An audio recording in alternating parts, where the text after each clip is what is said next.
우리 인생 가운데는 없으면 불편한 것이 있고 없으면 살기 불가능한 것이 있을 것입니다. 그 중에는 그것 자체가 불편함도 되고 불가능함도 된 것이 있습니다. 그것 중에 하나가 바로 이 전기인 것 같아요. 여러분, 전기는 우리 자연인 혹은 이 유목민들과 같은 약간은 야생적인 삶을 사는 사람들에겐 없는 것은 불편한 것일 뿐입니다. 그러나 도시인들에게 전기는요, 없으면 생존, 생활 자체가 불가능한 것입니다. 여러분 한번 가정해 보십시오. 아파트에 사시는 분들, 전기가 나가면 어떤 일이 날까요? 우선은 엘리베이터가 작동이 되지 않습니다. 끔찍한 일이에요. 걸어 올라가야 돼요. 그것뿐입니까? 물이 올라오지 않습니다. 전기가 일주일만 끊어져 봐요. 그러면 아마 먼저 이 화장실마다 이 악취가 엄청날 거예요. 그렇죠? 거기다 날씨가 덥다 그러면 어떻게 돼요? 가장 힘든 공간. 자연 속에 있는 집이라면은 뭐 전기가 없어도 더운 날 창문 열어놓으면 시원하기도 하고 바깥에 이 들벽에서 나오는 시원한 바람이라도 있죠. 아파트라면요, 전기가 없으면은요, 한여름엔 엄청난 더위, 한겨울은 엄청난 추위를 경험할 수밖에 없다라는 거예요. 요즘은 자동차도 또 전기로 갑니다. 핸드폰, 전기만 없어 보십시오. 아무 쓸모짝이 없는 것입니다. 결국 도시 생활에서 전기는 불편하고 것이 아니라 불가능한 요소가 되어버렸다는 거예요. 반대로 또 이 자연 속에 사는 사람들, 뭐 자연이라든지 혹은 여전히 이 들녘에서 야생에서 유목을 하며 사는 그런 사람들에게 전기가 없다는 것은 불편한 것일 뿐입니다. 저는 그런 생각을 하다 문득 성령님 우리 그리스도인에게 어떤 분일까? 불편한 요소일까요? 불가능한 요소일까요? 우리가 아까 부른 찬양 중에 어떤 찬양이 있었어요? 은혜 아니면 나는 살아갈 수 없다. 그 말을 하는 이들에게 성령님은 어떤 분이라는 뜻이에요? 불가능의 요소라는 거예요. 성령님이 없으면 내 삶이 불가능하다고 생각하는 사람이 있고 성령님의 능력이 없으면 불편하다고 생각하는 사람이 있습니다. 분명히 믿음의 사람들 중에도 성령님의 능력이 없어서 내 인생은 살아갈 수 없다라는 불가능의 요소로 성령님을 생각하는 사람이 있는가 하면 그냥 불편함, 성령님이 없으니까 좀 불편하네, 성령님의 능력이 없으니까 불편하네 하는 마음을 가지고 사는 그리스도인들도 분명히 있을 것입니다. 분명한 것은 믿음의 연륜이 깊어지면 깊어질수록, 믿음의 깊이가 커지면 커질수록 성령과 성령의 능력은 우리에게 불편의 요소가 아니라 불가능의 요소가 되는 것입니다. 그렇기 때문에 성령 충만함이 무엇인지를 깨달은 사람들은, 성령님과 온전히 동행하는 믿음으로 살아간 인생들은 이런 고백을 할 수밖에 없다는 거예요. 은혜 아니면 난 서지 못하네. 불가능의 요소로 받아들이게 된다는 거예요. 여러분들에게 성령님은 어떤 분입니까? 성령님이죠. 성령님 없으면 못 삽니다. 성령님의 은혜가 없으면 전 살아갈 수가 없습니다. 성령님은 내 인생의 불가능의 요소입니다 라고 생각하시나요? 아니면 성령님 없어도 전 살 수 있습니다. 좀 불편하겠죠. 성령님의 능력이 없어도 나는 견딜만 합니다 라는 믿음을 가지고 사냐는 것입니다. 분명한 것은 온전한 믿음을 가진 자는, 분명한 것은 성령의 충만함을 경험한 자는, 분명한 것은 성령과 동행하는 것이 믿음의 삶이라는 것을 깨닫는 자에게 성령님은 그분의 능력이 아니면 아무것도 할 수 없다라고 고백할 수밖에 없다라는 것입니다. 그렇다면 우리가 반드시 성령님과 또한 그분의 능력이 우리와 함께 하셔야 될 이유가 무엇일까요? 저는 오늘 이 본문을 통해서 왜 성령님이 아니면 안 되는지, 왜 성령이 우리 삶 가운데 반드시 함께 하시면서 그분의 능력이 필요한지 그 세 가지 이유를 통해서 여러분들의 인생 가운데 계신 그 성령님이 불편의 요소가 아니라 불가능의 요소라는 사실을 깨닫는 믿음 되기를 주의 이름으로 간절히 축복합니다. 먼저 우리가 기억해야 되는 것은 우리는 죄의 사슬에 묶였던 과거를 가진 자라는 사실을 기억하시기 바랍니다. 우리가 예수 그리스도를 만나기 이전에 우리는 죄의 사슬에 묶였던 과거를 가진 자였습니다. 2절을 보실까요? 너희도 알거니와 우리가 이방인으로 있을 때 말 못하는 우상에게로 끄는 그대로 끌려갔느니라. 여러분, 우리가 한때는 예수 그리스도를 알지 못하는 하나님의 자녀 백성이 되지 못했던 이방인이었던 적이 있었습니다. 그때 우리는 어떤 존재라고 말하고 있어요? 말 못하는 우상에게로 끄는 그대로 끌려갔느니라. 죄에게 끌려가는 인생 그대로였다라고 말하고 있는 것입니다. 여러분, 우리가 하나님 만나기 전에, 성령의 인도하심과 능력을 경험하기 전에 우리는 우리 마음대로 살았던 것 같지만 착각이라는 거예요. 무엇에 끌려다녔다는 거예요? 죄에 끌려다닌 존재였다는 사실을 기억하시기 바랍니다. 히브리서 4장 15절에 보면 우리에게 있는 대제사장은 우리의 연약함을 동정하지 못하실 리가 아니요 모든 일에 우리와 똑같이 시험을 받으신 이로되 죄는 없으시니라. 예수 그리스도를 대제사장이라고 부르시면서 그분이 한 인간으로 이 땅 가운데 오셨지만 같은 인간인 우리와 다른 점을 뭐라고 말합니까? 우린 연약한 자요 예수 그리스도는 강한 자라고 말씀하고 있습니다. 우리는 시험을 받았지만 그 시험 앞에 이기지 못하는 연약한 자였지만 예수님은 그 시험을 이겨낸 강한 분이라고 말했다는 거예요. 그렇기 때문에 우리는 여전히 죄 가운데 있었던 자였지만 예수 그리스도는 죄가 없다라고 말하고 있습니다.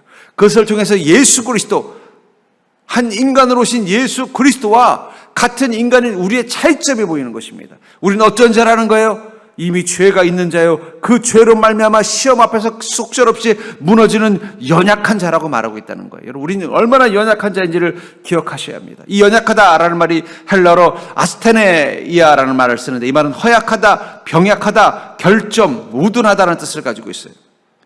연약하다는 건 다른 말을 말하면 이길 힘이 없다라는 거예요. 우리 몸이 허약하다는 건 뭘 이길 힘이 없는 거예요? 병을 이길 힘이 없는 게 바로 연약한 것입니다. 우리가 나약하다는 건요, 우리 마음이 세상의 환난, 세상의 유혹, 세상의 문제, 세상의 거짓, 그것을 이겨낼 힘이 없다라는 게 나약하다는 것입니다. 우리의 영이 우둔하다는 건 무엇입니까? 하나님의 음성을 온전히 분별할 수 없는, 마귀의 말에 쉽게 속아 넘어가는 그런 연약함을 가지고 있다는 거예요. 여러분, 피노키오라는 동화 아시죠? 그 피노키오는 나무로 만든 인형이었습니다. 그래서 그는 연약한 존재였어요. 특별히 그는 어디에 연약했느냐? 마음이 연약했어요. 마음이 연약해서 어떻게 돼요? 몸은 나무로 만드니까 튼튼하지만 마음은 연약하니까 어떻게 돼요? 영은 없고 마음은 연약하니까 맨날 사기치는 사기꾼에게 속아 넘어가서 어리석은 짓만 하고 다니는 거예요. 피노키오는 그 자기의 할아버지 조세프의 말은 안 듣고 자기 마음대로 한다고 하지만 결국은 누구에게 끌려다니는 거예요? 그 너구리와 같은 죄에게 끌려다니다가 당나기도 되고 또 큰 고래 뱃속에도 들어가고 별의별 일을 다 겪잖아요. 그 고통의 근원이 뭐예요? 마음이 연약한 자이기 때문에 그렇다는 거예요. 저는 이것을 통해서 우리가 연약한 자라는 것을 인정할 때부터 우리 성령님의 은혜가 얼마나 중요한지를 깨닫게 된다는 것입니다. 여러분, 성령님이 우리를 더 이상 은혜로 붙잡지 않으면 어떻게 될까요? 마귀는 우리를 쓰러뜨리고 우리를 죽이려 할 것입니다. 하나님의 은혜가 이 지구를 지키지 않는다면 어떤 일이 날까요? 벌써 인류는 멸망했을 거예요. 여러분, 이 자연은, 지구는 스스로 자기 정화 능력을 가지고 있습니다. 여러분, 나무들도 그냥 있는 것 같지만 이 나무에게 왜 피톤치드가 있는 줄 아세요? 나무의 피톤치드는요, 해충들을 막으려는 자기 정화 능력이에요. 그러니까 여러분, 이 자연에는요, 자기를 지키고 보호할 수 있는 능력을 하나님이 원래부터 주셨습니다. 그 능력이 있기 때문에 어떻게 돼요? 벌레가 오면 그 벌레와 싸워 이기는 거예요. 그렇다면 이 지구도 지구를 지킬 수 있는 능력이 있습니다. 그 능력이 있는데 그 지구를 해하는 어떤 존재가 생기면 어떻게 될까요? 그 능력이 나타납니다. 저는 그게 자연재해라고 생각해요. 인간은 이미 이 지구에 해로운 존재가 되어버렸어요. 지구의 질서와 가치를 무너뜨리는 해로운 존재가 됐단 말이에요. 지구가 알아서 한다면 어떻게 될까요? 지구가 마음만 먹으면요, 지각변동을 통해서 또 저 하늘의 막 태풍과 기후변동을 통해서 충분히 이 지구 안에 있는 이 해로운 곤충과 같은 우리를 이 지구로부터 쫓아내버릴 수 있다는 거예요. 근데 왜 안 될까요? 저는 하나님 붙잡고 계신 거라고 생각합니다.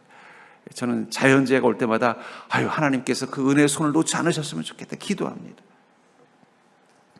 여러분, 우리는 하나님의 은혜가 붙잡고 있지 않으면 다시 우리의 삶 가운데 이 죄가 사슬을 묶어서 우리를 죄와 파멸로 이끌어갈 수밖에 없다라는 거예요. 그래서 디도서 3장 3절부터 7절에 보면 우리는 전에는 어리석은 자요, 순종하지 아니한 자요, 속은 자요, 여러 가지 정욕과 행락의 종로로 찬 자요, 악독과 투기를 일삼은 자요, 가증스러운 자요, 피차 미워한 자였으나 우리 구주 하나님의 자비와 사람 사랑하심이 나타날 때 우리를 구원하시되 우리가 행한 바 의로운 행위로 말미암지 아니하고 오직 그의 긍휼하심을 따라 중생의 씻음과 성령의 새롭게 하심으로 하셨나니 우리 구주 예수 그리스도로 말미암아 우리에게 그 성령을 풍성히 부어주사 우리로 그의 은혜를 힘입어 의롭다 하심을 얻어 영생의 소망을 따라 상속자가 되게 하려 하심이라. 우리가 전에는 어리석은 자요 순종하지 않는 자, 어떤 자라는 거예요? 죄에게 종로로 타던 자라고 말하고 있다는 거예요. 그런 우리가 어떻게 하나님의 상속자, 하나님의 은혜와 능력을 물려받는 복된 자로 바뀌게 됐다고 말하고 있어요. 먼저 하나님의 자비하심과 사랑하심이 예수 그리스도를 통해 우리 가운데 나타났다는 것입니다. 성령님은 우리를 사랑하시는 하나님의 특별한 증거인 것입니다.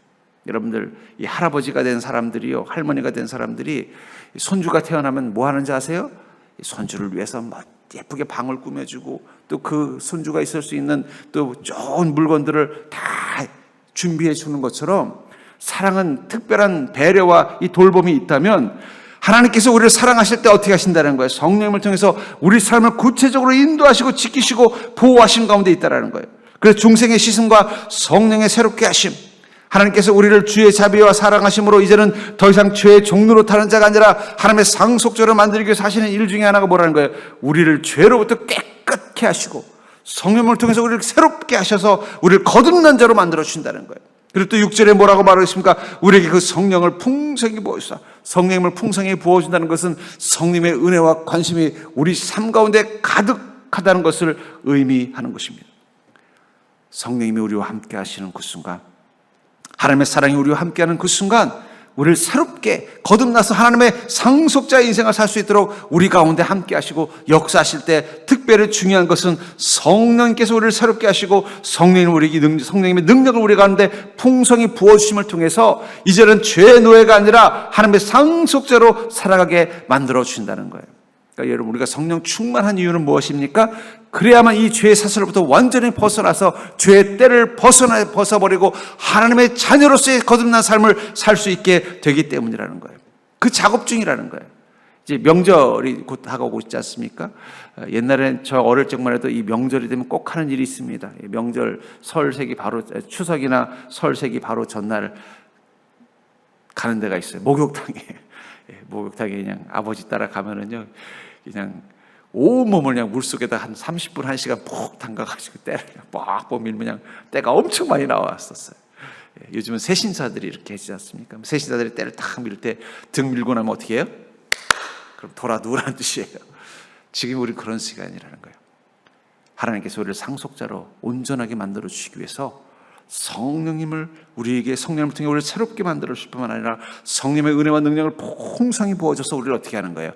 죄로부터 깨끗게 하는 작업 중에 있는 거예요. 여러분들과 사실은 이 성령님께서 여러분들의 죄를 깨끗게 씻어주는 새신사가 되기 위해서 여러분들을 그 때미는 곳 위에 누워놓은 그런 시간이 바로 지금 우리가 사는 사람의 시간이라는 거예요. 그 속에서 우리는 어떻게 하면 되는 거예요? 이 죄의 때로 찌들어 있는 우리의 영혼을 성령님께 맡기면 되는 거예요. 맡기면 성령님이 가끔씩 이렇게 하면 어떻게 해요? 돌아눕는 믿음만 있으면 되는 거예요. 순종이라는 게 그런 거 없습니다. 성령님께서 내 때를 벗기려고 너의 마음을 돌아놓고 너의 생각을 돌아놓고 너의 감정을 돌아놓으라고 말씀하실 때마다 거기에 순종해서 돌아누우면 어떻게 되는 것입니까? 성령님께서 그곳에 은혜를 풍성히 부어주셔서 성령이 우리를 깨끗게 해주는 거예요. 결국 성령님께서 우리를 깨끗게 하지 않는 한 우리는 여전히 그 죄의 때로부터 자유할 수 없기 때문에 우리는 성령님과 반드시 함께 해야 한다는 것입니다. 여러분들의 삶 가운데 아직도 내 안에 죄의 그 때와 그늘들이 가득하다는 느낌이 있다면 어떻게 될까요?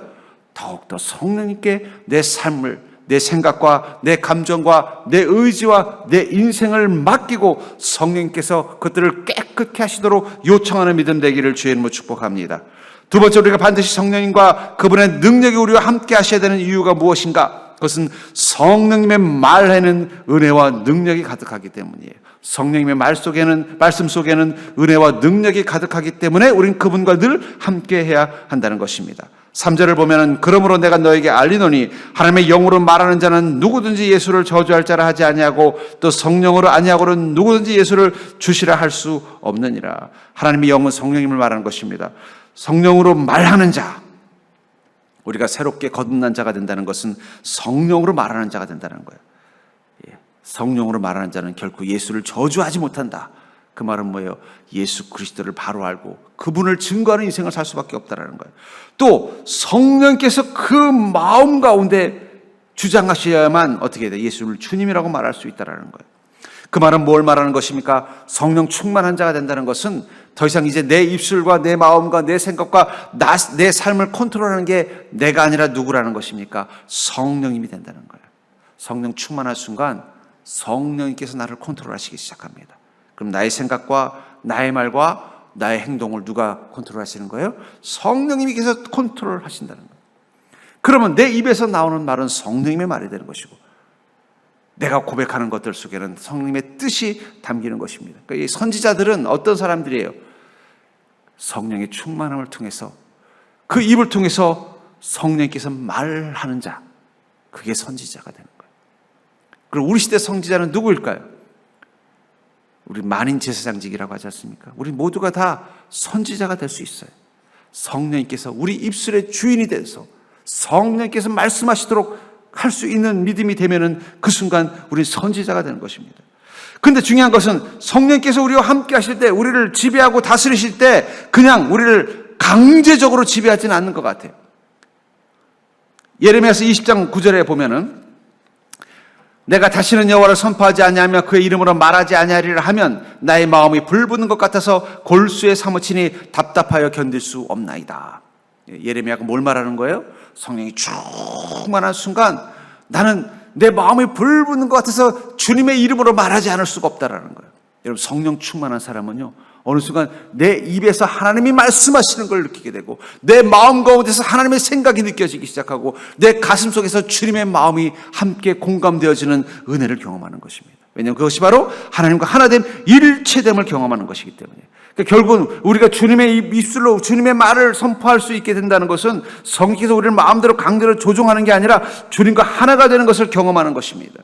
그것은 강제로 하는 게 아니에요.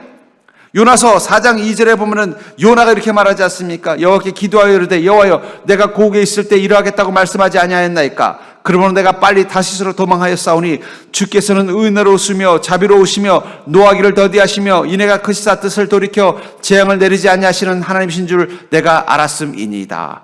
여러분, 하나님께서는 이 요나를 통해서 이 다메섹에 복음을 전하도록 명령하셨지만 이 요나는 어떻게 했어요? 그 하나님의 명령을 거역했습니다.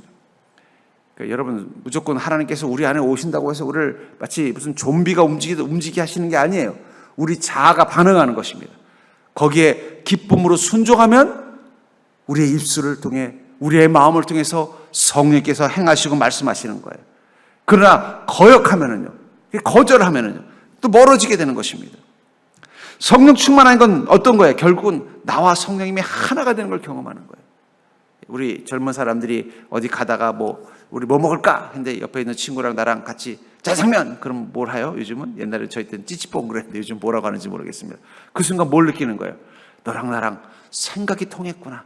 그러니까 기분이 좋은 거예요. 그냥 짜장면이 좋은 게 아니라 나도 짜장면 생각했는데 너도 짜장면 생각했네? 야, 너랑 나는 통하는구나.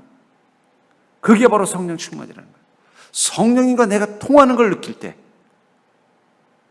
여러분, 우리가 어느 날 갑자기 내 인생 앞에 서 있는데 성령과 내가 통하는 걸 느끼는 거예요. 성령 충만함을 통해서 성령의 마음이 느껴지고 성령의 감정이 느껴지고 성령의 뜻이 읽혀지는 그 순간 내가 서 있는 이 자리가 너무나 복된 자리인 걸 느끼게 되는 거예요. 그게 성령 충만입니다. 심지어는 그것이 내 인생의 환난 가운데 있을 때도, 고난 가운데 있을 때도, 야, 이 고난이 고통이 아니라 성령께서 하나님의 위대한 일을 위하여 통과하시는 시간이구나. 그걸 깨닫게 되면 그 고난을 향해 걸어가는 게 어떻게 돼요? 기쁨이 되는 걸 느끼는 거예요. 우리가 성령과 하나가 됨을 경험하는 그 순간 우리가 서 있는 그 어떤 곳도 다 하나님의 나라인 것을 경험하게 됩니다. 왜냐하면 그 하나님과 함께하는 그 순간, 성령과 함께하는 그 순간, 그 속에서 우리를 뭘 보기 때문이에요? 하나님의 은혜와 능력이 임하는 자리인 것을 깨닫게 되기 때문이에요. 그래서 아까 읽은 그 사도행전 사도행전 13장 22절에 보면은 이 다윗을 이렇게 말하고 있습니다. 다윗을 왕으로 세우시고 증거하여 가랐을 때 내가 이새의 아들 다윗을 만나니 내 마음에 합한 사람이라 내 뜻을 다 이루게 하리라. 이 다윗은 성령에 충만한 사람이었어요. 그 성령과 충만한 자인 그를 하나님은 뭐라고 말씀하세요? 내 마음에 합한 사람이다. 그러니까 성령 충만이 뭐라고요? 하나님의 마음에 합한 자, 하나님과 한 마음이 되는 거예요. 성령 충만은 하나님과 찌찌뽕을 하는 시간이라는 거예요. 아니, 하나님도 그런 생각을 하셨어요?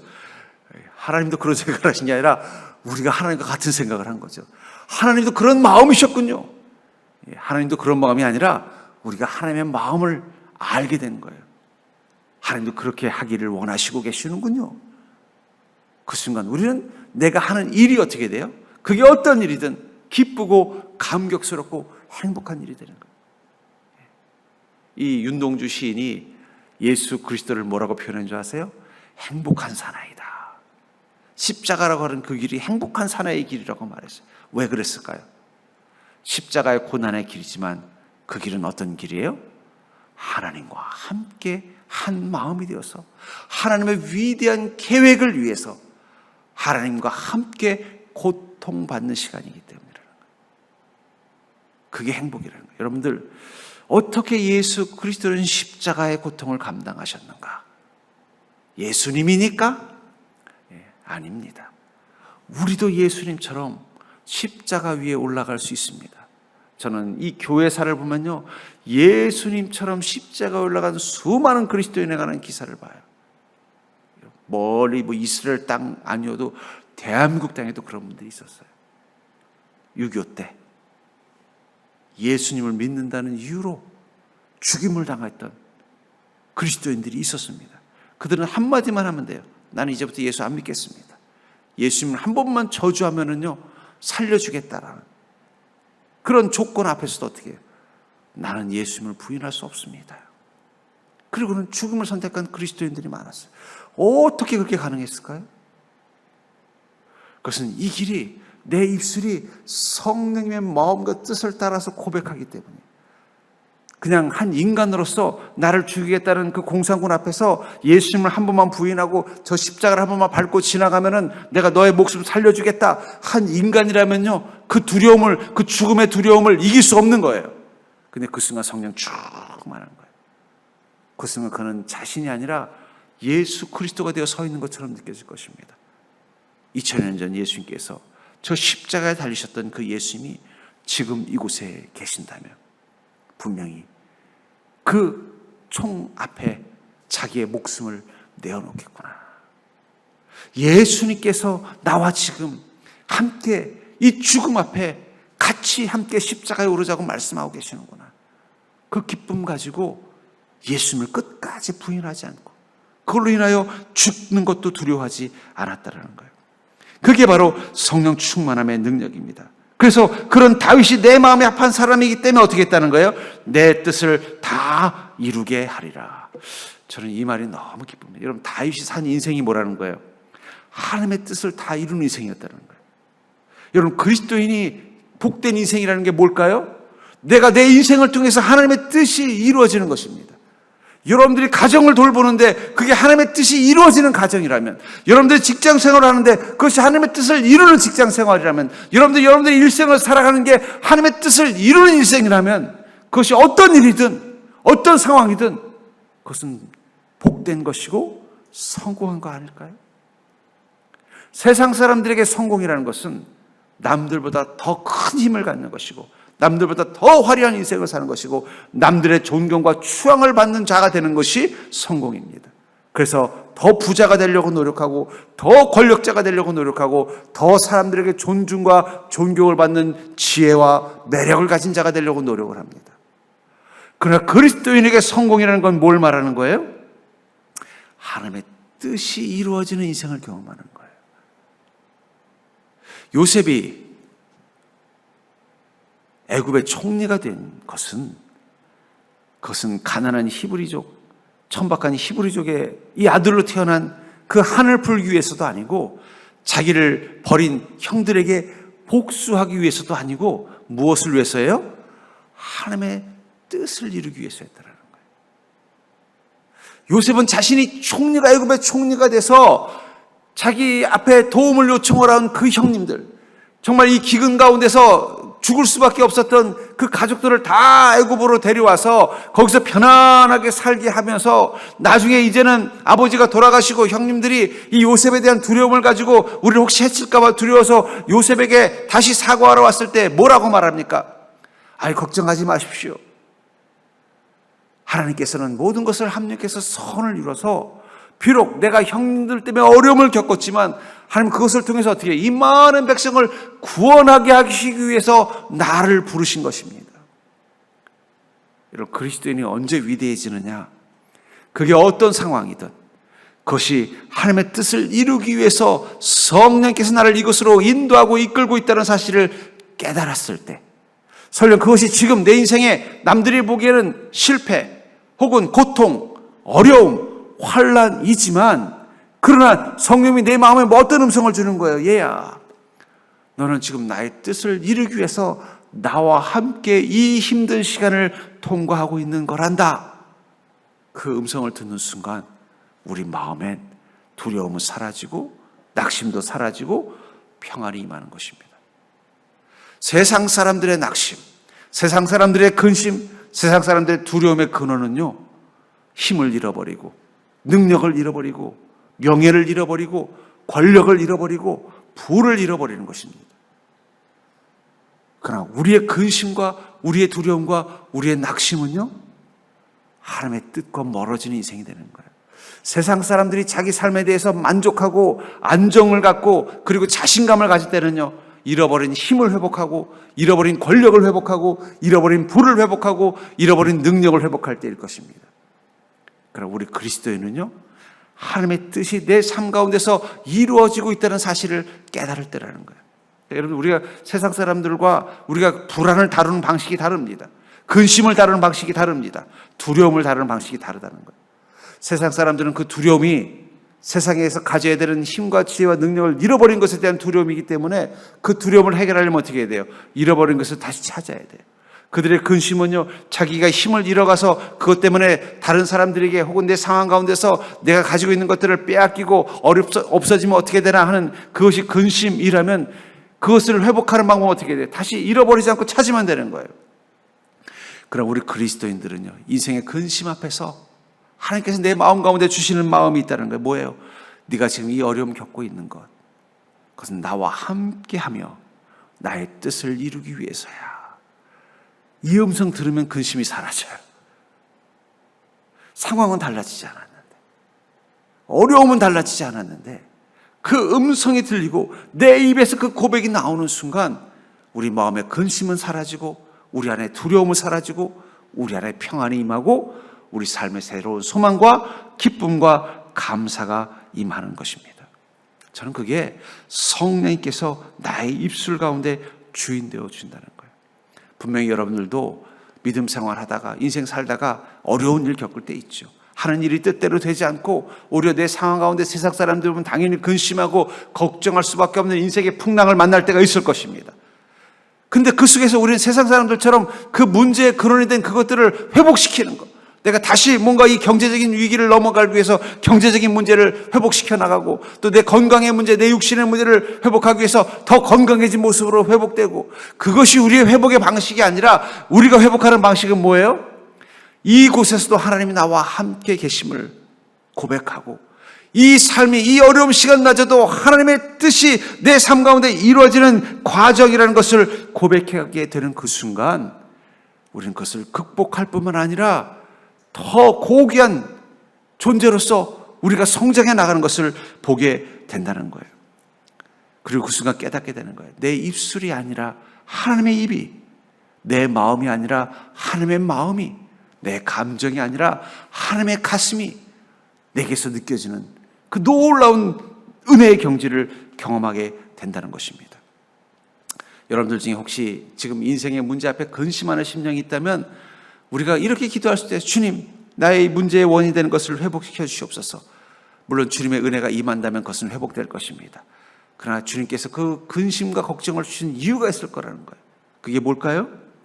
그것을 통해서 내가 주님이 아니면 살아갈 수 없습니다라는 것을 고백하는 것입니다. 그 고백하는 그 순간 나와 함께 계신 주님이 느껴질 것입니다. 주님이 느껴지는 그 순간 내가 가는 이 고난의 시간도 뭐라는 거예요? 하나님의 뜻을 이루기 위한 과정이라는 것을 깨닫게 되면 그 순간부터 우리를 근심케 하는 것, 우리를 두렵게 하는 것, 우리를 낙심케 하는 것은 이 땅 어디에도 없는 것을 깨닫게 될 줄 믿습니다. 여러분, 그런 평안을 경험하는 경지에 이르는 자가 될 수 있기를 주의 이름으로 간절히 축원합니다. 세 번째로 반드시 성령님과 그분의 능력이 우리와 함께 하셔야 되는 이유는 무엇일까요? 그것은 모든 것을 모든 사람 가운데 이루시는 하나님이시기 때문이라는 거예요. 6절을 보시니까 또 사역은 여러 가지나 모든 것을 모든 사람 가운데서 이루시는 하나님은 같으니. 여러분들, 하나님께서는 우리 삶 가운데서 모든 것을 모든 사람 가운데서 이루시는 성령의 하나님이심을 기억하시기 바랍니다. 그래서 저는 그것이 형통이라고 생각해요. 형통이 뭘까? 그 모든 것, 바로 하나님께서 내게 약속하신 모든 것, 그게 형통의 근원입니다. 결국은 하나님 우리 약속한 모든 것이 이루어지는 게 형통이라는 거예요. 또 그 형통은 뭐예요? 그 모든 상황과 모든 사람 가운데서 하나님의 그 약속을 경험하는 것이 형통입니다. 무엇보다 형통은 무엇입니까? 하나님의 약속이 현실이 되는 걸 경험하는 거예요. 이루는 거예요. 그러니까 여러분, 그리스도인들은요, 어떤 설레임이 있어요? 하나님 반드시 나와 함께 하시면서 하나님께서 모든 것을 모든 곳 가운데 모든 사람 가운데서 이루시는 하나님이심을 우리가 경험할 날이 있다라는 거예요. 그리고 지금은 그 과정이라는 것을 경험하게 된다는 것입니다. 제가 어릴 적에 이 롯데제과라는 공장에 견학한 적이 있었어요.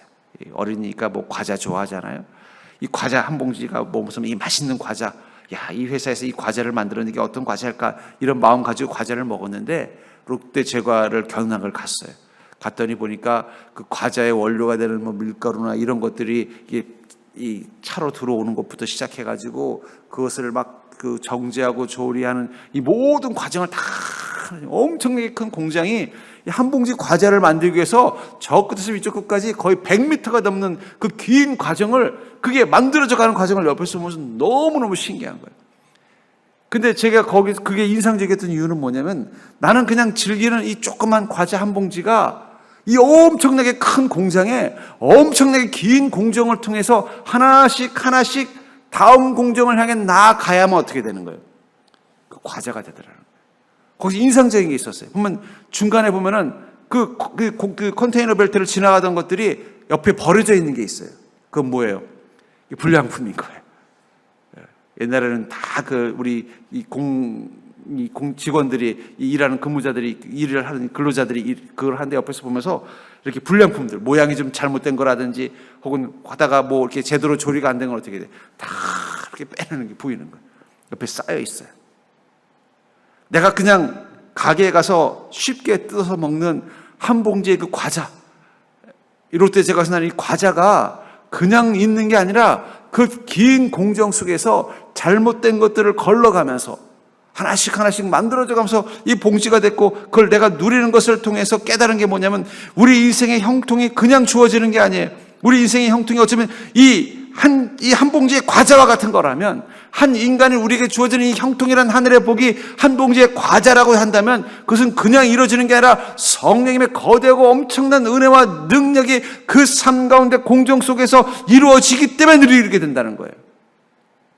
우리가 지금 살아가는 모든 삶 속에 하나님의 은혜가 있다는 것은 성령께서 우리 삶 가운데 모든 것을 모든 사람 가운데 이루시는 하나님의 크신 손이 우리 삶 가운데서 역사하고 있는 증거라는 것입니다.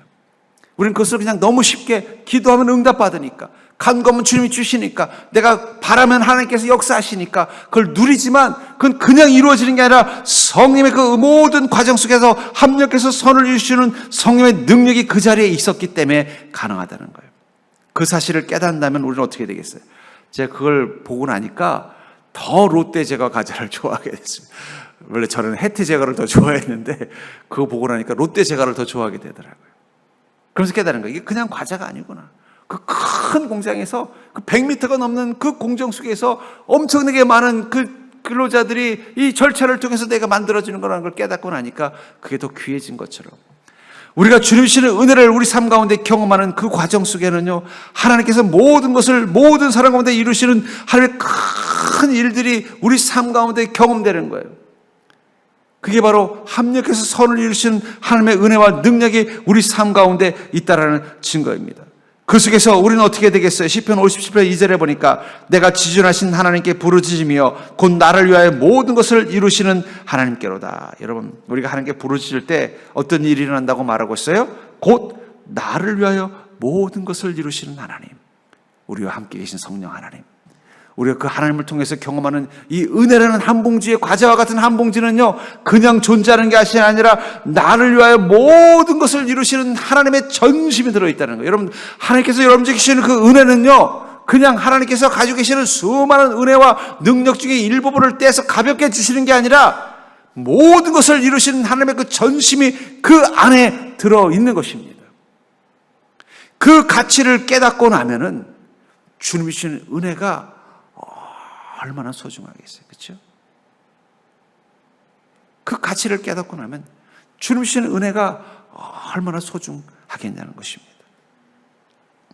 저는 그렇기 때문에 모든 것을 모든 사람 가운데 이루시는 그 하나님이 바로 성령 하나님이시라는 사실을 깨닫게 되면 그 지존하신 하나님께 우리는 간절히 기도하면서 우리는 주님의 은혜를 구할 수밖에 없다고 생각합니다. 어쩌면 지금 우리에게 필요한 믿음의 가장 중요한 점검은 이미 나와 함께 계신 그 성령님이 나에게 반드시 필요하신 불가능의 요소이신가, 아니면 없어도 살 수 있습니다라는 마음을 가진 불편함의 요소로 생각하고 있지 않은가, 우리의 믿음을 돌아봐야 된다는 거예요. 분명한 것은 성령의 은혜와 능력의 큼을 경험하는 인생은 성령님이 아니면 안 된다라는, 은혜가 아니면 나는 살 수 없다라는 고백을 하는 자에게 성령의 은혜와 능력은 충만할 것입니다. 저는 그러면서 여러분들, 우리가 성령 충만에 대해서 왜 사모할 수밖에 없어요? 성령 충만한 자만이 그분이 아니면 얻을 수 없는 그 놀라운 은혜를 그 삶 가운데서 경험할 수 있게 되기 때문입니다. 전 여러분들이 다시 한번 성령 충만함을 사모하는 믿음 되기를 주의 이름으로 축복합니다. 성령 충만함을 사모하는 마음을 가지고 주님 앞에 기도하는 믿음 되기를 주의 이름으로 축복합니다. 주님의 은혜가 아니면 살아갈 수 없음을 고백하는 믿음으로 주님 앞에 기도하는 자가 되기를 주의 이름으로 간절히 축원합니다.